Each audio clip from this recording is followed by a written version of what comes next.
Social media, யூடியூப்லலாம் தன் வீட்ல வளர்க்குற வளர்ப்பு பிராணி, அந்த நாயோ, பூனையோ அதுங்களெல்லாம் அதில கொஞ்சி அதுங்களுக்கு அலங்காரம் பண்ணி போஸ்ட் போடுறதெல்லாம் நிறைய பார்த்துருக்கோம். இது போல தான் ஒரு ஒரு அம்மா, அவங்க பேங்க் மேனேஜர், குழந்தை இல்ல. அப்ப என்ன பண்ணுவாங்க, ஆசையா வளர்த்துட்ருக்கிற ஒரு பெட் டாகு. அதுக்கு வந்து ஒரு எல்லோ கலர்ல ட்ரெஸ்ஸு போட்டு தலையில ஒரு கிரீடம் மாரி வச்சு அலங்காரம் பண்ணி தன்னோட வாட்ஸ்அப்பில தான் ஷேர் பண்ணுறாங்க. இது அப்படியே ஷேர் ஆகி போய் ஒரு விஷக்கருமி கையில் கிடச்சிருது.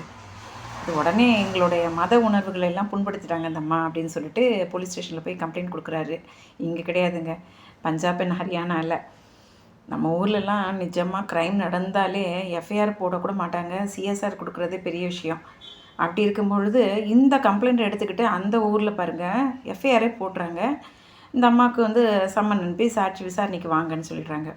பேங்க் மேனேஜர் இல்லையா, நாளைக்கு ஏதாவது பிரச்சனை ஆச்சுன்னா வேலையே போயிடுறாங்க இல்லையா. அதனால் ஹைகோர்ட்டில் போய் அந்த எஃப்ஐஆர் குவாஷ் பண்ணணும்னு அவங்க பெட்டிஷன் ஃபைல் பண்ணுறாங்க. இதில் தான் ஜட்ஜி என்ன பண்ணுறாங்க, எந்த செக்ஷனில் போட்டிருக்கீங்கப்பா அப்படின்னு பார்த்தா செக்ஷன் 298 ஆஃப் பிஎன்எஸில் அந்த செக்ஷன் வந்து கிளாரிஃபை பண்ணுறாங்க.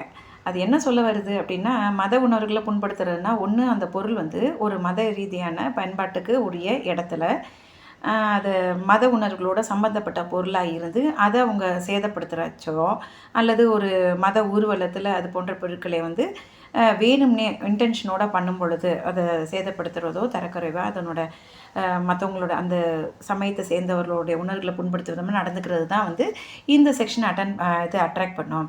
ஆனால் இந்த அம்மா வந்து வச்சுருக்குறாங்க இல்லையா, அந்த ட்ரெஸ்ஸோ இல்லை கிரீடமோ வந்து அது போல் ஒரு மத ரீதியான இடத்துல இருந்த புனித பொருள்னு கருதப்படக்கூடியது கிடையாது. அவங்க வீட்டில் அவங்களோட பெட்டாக்கு பண்ணது. ஸோ அந்த இன்டென்ஷனும் அவங்களுக்கு கிடையாதுங்கிறச்ச இது தேவையில்லாமல் இந்த செக்ஷனை அட்ராக்ட் பண்ணியிருக்கு வந்து கேஸ் ஃபைல் பண்ணியிருக்காங்க, எஃப்ஐஆர் போட்டிருக்காங்கன்னு சொல்லிட்டு அதை குவாஷ் பண்ணுறாரு. அந்த ஆர்டரில் தான் பாருங்கள் எம்எஸ் தோனியோட கேஸ் ஞாபகம் இருக்குங்களா உங்களுக்கு? முன்னாடி நடந்தது பாருங்கள். முன்னாடி ஒரு அட்வர்டைஸ்மெண்ட்டு, அவர் கிருஷ்ணர் மாதிரி அவருக்கு வேஷம் போட வச்சு அவரோட பல கைகளில் வந்து லேஸு பேக்கெட்டு, இந்த சிப்ஸ் இதெல்லாம் வச்சுருக்கிற மாதிரியும், அதில் ஒரு கையில் ஷூ அவர் வச்சுருக்கிறத வச்சு அது மத ரீதியான உணர்வு புண்படுத்திட்டு அப்படின்னு பெங்களூரில் சேர்ந்த ஒருத்தர் வந்து கேஸ் ஃபைல் பண்ண, அங்கேருந்து தோனிக்கு வந்து சம்மனே அனுப்பிட்டாங்க. அப்போ தான் ரஞ்சன் கோகாய்ஜி, இப்போ ராஜ்யசபா எம்பியாக கூட இருந்தார் பாருங்கள் ரிட்டையர்மெண்ட்டுக்கு அப்புறம், அவர் வந்து இது தேவையில்லாமல் அந்த மேஜிஸ்ட்ரேட்டை அந்த செக்ஷனை புரிஞ்சுக்காமல் சம்மன் அனுப்பிட்டாருன்னு சொல்லிட்டு அதை வந்து குவாஷ் பண்ணாங்க. அந்த குவாஷ் பண்ண உடனே அடுத்த வருஷமே ஹைதராபாத்லேருந்து இதே போன்ற ஒரு கேஸு ஃபைல் பண்ணி அங்கேருந்து கோர்ட்டு மேஜிஸ்ட்ரேட்டை ஒரு படி மேலே போய் வாரண்ட்டி இஷ்யூ பண்ணிடுறாங்க. என்பிடபிள்யூ தோனி வந்து உடனே அப்பியர் ஆகணும்னு சொல்லிட்டு. அப்போவும் சுப்ரீம் கோர்ட் தலையிட்டு இது தேவையில்லாமல் நீதிமன்றத்தோட நேரத்தை வீணடிக்கிற செயல் அப்படின்னு சொல்லிட்டு குவாஷ் பண்ணாங்க. ஸோ இதுலேருந்து நம்ம தெரிஞ்சுக்க வேண்டியது என்னென்னா வந்து நம்மளோட இது தானே அப்படின்னு சொல்லிட்டு இஷ்டத்துக்கு ஃபோட்டோஸோ வீடியோஸோ போடுறதுக்கு முன்னாடி ஒரு தடவைக்கு 2 தடவை யோசிச்சுட்டு போடணும் அப்படிங்கிறது தான் இன்றைக்கான டேக்அவே. ஓகே ஃப்ரெண்ட்ஸ், மீண்டும் இன்னொரு பதிவில் சந்திப்போம். நன்றி, வணக்கம்.